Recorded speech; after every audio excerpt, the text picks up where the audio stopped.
These are my original prototypes before I reflected upon my printing. These were part of the original circle theme of prototypes for part 5, and this was my first discovery, and actually working with cement as a textile completely surprised me, and how this was moulding from a surface, and just first of all working in the garden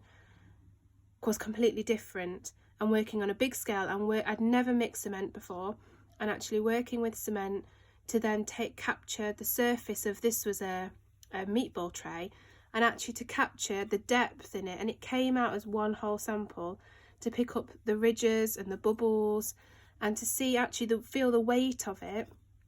and to see how sturdy it was, but actually it easily chips away and is broken as well, and to just get the definition and the depth in each of these circles really inspired me to begin with. This was my starting point. I then began to play around with my use of wire, and from the same tray to create my next prototype, actually my cement mix was different here. It was slightly wetter. My meatball tray by this point was a little bit more damaged, but I'd sunk the wire into the tray first, which then affected the drying process. And there's some bits of wire sunk in here. And as it's dried, it's kind of crumbled away a bit, and bits have lifted out. So whilst these are two samples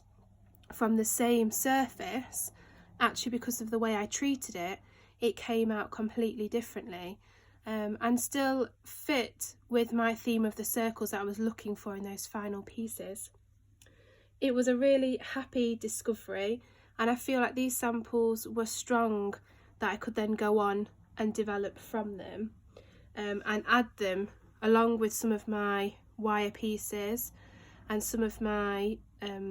patchwork pieces to really create mixed media prototypes.